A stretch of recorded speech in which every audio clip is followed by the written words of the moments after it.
But no, it's not. It's mandatory. Love our enemies. That's what it's all about. He didn't come for the righteous, he says. I came for the lost. And those are lost. They're on their way to Hades because their values are askew. They don't have a relationship with God Almighty. This is why I object to atheism. It's kind of a dangerous teaching. They teach people, oh, there's no accountability here. You just don't exist anymore. When it's brain activity stuff, I mean, that's all they got. They've got no promise. What good news is that for anybody? You're just going to go to non-extinction, non-existence.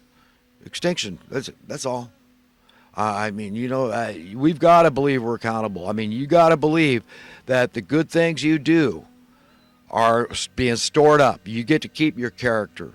You get to keep all the things that are right and treasured by God are the right values to have, okay? And that's each other human beings.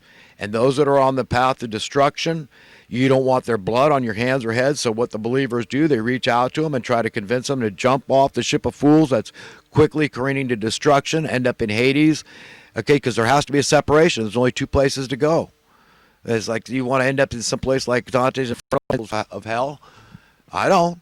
So I'm trying to tell people the only option is to get ready for a world without any form of money. That is the big fat fly in the ointment. That is the turd in the punch bowl. Okay, that makes the righteous not want to imbibe in the punch at all. I mean, how many turds are too many in the punch bowl for you to drink it? You know there's at least one. In all honesty, you got to admit, this world system is completely insane. I look at all the jobs that revolve around the problems persisting. God help us if the problems ever disappear. God help us if desperate poverty ever disappeared. And nobody's committed crimes anymore, of crimes of financial desperation. That whole industry. Could you imagine all the people that'd be laid off? You understand the insanity, the levels? I mean, it's like, holy God, we're living in Twilight Zone on steroids. And then some. It's like, holy God, we need you so much, but look at how people are gone astray, and people have such false beliefs. They're trained from a very early age to trust in this bad religion, this establishmentarian status quo religion. Just trust us. Somehow it all makes sense. Just go get a good education, be successful. That means make a lot of money, and you're somebody. So you don't have to listen to idiots like me that don't have a lot of money. I'm just a dumbass. My values, conscience ain't gonna pay your rent, buddy. Soul schmoll. I mean, who cares about these things? It's stupid. It's foolishness. And you understand that's exactly what's written in Scripture. Is that the trusting in God, having faith, is foolishness to those that are perishing. But what do you got? If that's all you've got stored up in you haven't glorified God, and He seeks glory. He wants to be glorified. Jesus didn't come to be glorified, although people can't help themselves. They love Him so much for what He did, proving there is no death, that God has the last say over this matter. That should be comforting to all of us, right? It is. It is. I mean, I'd worry sick about my kids. It probably had killed me a long time ago if I didn't believe God loved my kids one whole hell of a lot more than I'll ever understand. With a burning love, an unquenchable fire, a jealous love, a good, pure, beautiful jealousy. The way a man feels toward his wife when it's all pure. He knows how much he loves her and what a big part of his life, how important she is to him. And of course, the idea of her ever straying makes him nuts. And so, God gets a little nuts when we don't put Him first and thank Him and glorify Him every day for the little things, just giving you existence. You have your five senses. Have you ever smiled, felt the love of a puppy dog or a kitten or somebody else? I mean, why kill yourself when you can't really kill yourself? I mean, how do we know it's better on the other side of that veil? You see, so we can help people in a very real, tangible, hands-on way by speaking out, just teaching and preaching and just letting the Spirit give us words to speak. We might be all discombobulated in our minds because these people have trained us thusly. They want you discombobulated. They want you confused and ignorant, lacking confidence, disempowered, and that's it. So you just say, it's just overwhelming. It makes my head hurt when I think of all this stuff. So I prescribe to an ignorance is bliss philosophy. La, la, la, la, la, right? And that's it. And that's the case for so many people out there because they see it as an affront to their values. Oh, you're knocking me because I'm among the bourgeois class. No, I'm not. I'm saying we should all have that same class from birth. But you see, these people are evil. There's many evildoers, many elitists that prescribe to their owners, these people at the very top echelons of power, that philosophy of that's the right values to have. That's the practical, common sense, pragmatic values is just about money. And anybody that says it's not is a liar. You're the learned one. You're the one with the degrees, okay, and all the acronyms behind your name. So you're very well learned. You know right from wrong. You for you, and that's what's important. You need an advantage. You know, you don't have to be told that everybody can't be rich. That's not going to work. You need an advantage, a distinct advantage. That's what it's all about. So everybody needs to get how it works and how these people get away with it because they don't value conscience. They don't have bounds. Normal people have a slew of things they wouldn't do for any amount of money, and they cherish those things in their heart. That's beautiful. That's a God-given gift. Do you get that? How about compunction, shame? Sometimes it keeps you in line. It keeps you on a leash. It keeps God holding his thumb on you because you asked for it. Of your own free will and accord, you just want to be God's friend. And by extension, you become his servant. This is what he asked you to do. His yoke is easy, his load is light. He is the path of least resistance. Just go out and make more friends for me. That's all. That's all. I want friends. That's what I value. Convince people that they want to love God. They want to glorify God. They want to thank God for every good thing they've ever experienced in their whole lives. And don't blame God for anything bad because none of it's his fault. It comes from free will choice. The Garden of Eden, the fruit of knowledge of good and evil, the forbidden fruit that we imbibed in. And that's when we knew we were naked. Could you imagine what a departure that is? I mean, I like clothes as much as the next guy, but I like my body as much as the next guy. So, there's bound to be a schism, organic schism, because of this. See, we're working under a huge handicap, all of us. A lot of duress, organically speaking, because death came into our lives. Disease, I mean, look at it, just all of it. God was sorry he had created us. We caused him so much pain. Whatever that forbidden fruit is a metaphor for. Something went wrong. Our eyes were open. We weren't supposed to see stuff in the way we do. As lustful. We shouldn't be able to lust because we'd be oblivious. You understand? But now we can. Now we know it. And we're stuck on it. And we need to turn to God for his amazing grace to contend with this stuff and try to have some semblance of understanding. We see people are so sexually repressed, like the priests in the Catholic Church aren't even allowed to marry. And then we see so much pedophilia in the church. Oh, why? I mean, you put two and two together, you say, well, they're just too repressed. I mean, God understands we're sexual beings. He gave a command, go forth, be fruitful, and multiply. King Solomon, in all his wisdom, he called the wisest man that ever lived. And he had hundreds of wives and concubines. He knew what he liked, huh? I get that. Every heterosexual man gets that. I don't know how the ladies feel, how they see that sort of stuff, that polygamy and all. I mean, they probably find it, objectionable, and it would make them jealous. And I believe in one man, one woman. I do. I believe in one man, one woman, a beloved to go through eternity. That's all I want. It's the best gift God could ever give a man or a woman is a partner. Okay? The two become one flesh. And that's the greatest thing that we can ever have because it's the way God made it. But he made sexuality feel so good because when he gives a command, he makes sure it gets done. Okay, and there's always willing participants. We did good, right? We got like 8 billion people on the earth now. We've done good.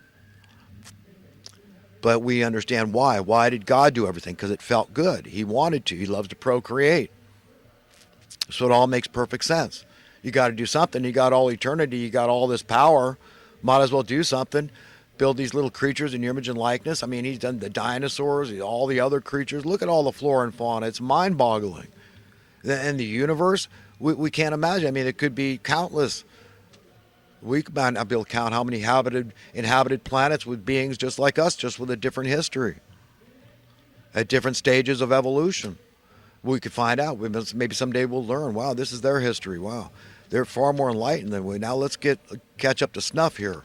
We realize we're a community. We got brothers and sisters all over the freaking universe. That's probably how it is. According to Drake's equation, that would be perfectly logical to assume. So, I mean, God's a trip, man, and we're part of that trip. It's a cosmic trip, and it's to last forever. That's good news. And it's not in a crap hole like this where it's easy to cop a live and let die attitude, because a lot of it's very sucky, and we know that. People going to jobs they don't like and all this, and all these jobs revolving around the problems. It's insanity. It is like Jesus said, the prince of this world, the prince of darkness, i.e. Satan or the spirit thereof, and all these minions that are willing to do the bidding. They don't value conscience. They say ignorance is bliss, la la la. I don't care about you religious freaks. You're just nuts. No, we're not teaching ethics in school, even though all our laws are supposed to be based on ethics, right? Why else would the people follow them? There's right and wrong. Well, it's against the law to steal. Well, dumbass, of course it's a... Well, explain to me. What's wrong to take what doesn't belong to you is not living by the golden rule. It's not, do you want somebody stealing from you? So there's laws that make sense, and there's some that don't. And then their laws don't exist where they ought to, like simple golden rule in your business affairs. If people were doing that, we wouldn't have a world like this. If they had let JFK live, we wouldn't be in debt in this country. The mainstream media won't talk about the debt because I'm still getting richer. I don't want to talk about it. That's negative. No, that's educational. That's empowering. We can't do that to the masses, the minions. Keep 100 million plus on minimum wage or slightly above on that hamster wheel that keeps getting harder to turn. They're never going to get ahead. Their situation is desperate and hopeless, tough. Should have done what I did, right? That's how they rationalize their sick and twisted mind, and they've separated themselves from God. And they can beam from ear to ear, appearing to be filled with love and joy and all this, but it's pseudo. It's like Lucifer, the spirit of light, right? The light bringer. Jesus said, make sure the light within us is not actually darkness, because we all have a propensity to have wrong values. That means values not in line with God's. And we love our lives in this world too much. We love the things of this world too much. And this is one of the snares of becoming rich, is that you love your life in this world too much, and it becomes this big thing in your mind. Psychologically, you're all screwed up, and you can't let it go. And you love the God of this world so much, and you fear losing a relationship with the God of this world, your money. You fear losing. The rich fear they will lose. The poor fear they will never have. That's written in Scripture just like that. And isn't that the way it is today? The Labor Department's been involved, because if they had given adequate cost of living adjustments, minimum wage today could be 50 cents an hour, but be worth more than that $1 an hour in the early 60s. Because when they came out every year and did a cost of living adjustment, here's how we justify it. The worth of the money keeps going up, so we're cutting their pay because now their money's still worth more than it was. The minimum wage rate still buys them more than last year's. So that's why we can cut their wages. So it's a two-way street. People got to understand where I'm coming from. I'm just trying to educate people. Capitalism and supply and demand. Okay, there's a rhyme and a reason for stuff like the VCR, how it was too expensive for anyone to buy. They had to rent them in the early 80s. But by the mid-90s, they were $50 on sale. So it should have happened to housing and everything else if there wasn't market manipulation, price rigging, price fixing, and collusion of vast swaths of special interest groups that see which side their bread is buttered on and betray the people at large, do not live by the golden rule because there's no law that compels them to do it, right? No, in your business, you step on toes, cutthroat, whatever gets a job done, just so you attain success as defined by the world, not by God. Success is winning friends for him. No, nah. Listen to us. Hey, we run the colleges and universities, mainstream media. We print the money. We buy the Congress and the Senate and the presidency often. And not with Trump, which is beautiful. That's the beautiful thing about Trump. And he's not part of the religion, the bad religion, the establishmentarian religion. I have no regard for his wealth. He could care less. I'd respect him more if he was a pauper. Okay? But if he's working for we the people, I'm down with it. So all I'm saying, friends, we're in a lot of trouble and we need God. We need God individually and collectively. We need to unify, which is not what the evil people want. So whatever you believe the evil people to be, Republicans, conservatives, and capitalists, if you believe those to be the evil ones, okay, or if you believe the socialists and the liberals and the Democrats are the evil ones, it doesn't matter. You understand? We need to come together here, give each other the benefit of the doubt, give slack, show mercy, unite, and do exactly what they don't want. They don't want us to fix problems, to figure stuff out, but it's inevitable. God's will being done on earth is it's information, it's knowledge. It just keeps growing, building on itself, education. They can't stop it. I mean, this is great news. But remember, the demons are going wild because they don't want to lose their relevance. And they've been riding this wave for a long time. Keep pulling rabbits out of the hat and staying on top of the food chain. These are the masterminds, the grand puppeteers, the kingpins that rule the roost, that run the show. And I've told you how they've gotten away with it. Deceit, deception, delusion, and murder when that doesn't work.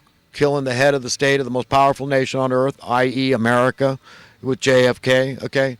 Because he was getting rid of the Federal Reserve Bank. Do you understand? He was already issuing new currency issued by the United States Treasury, silver notes, silver certificates, and new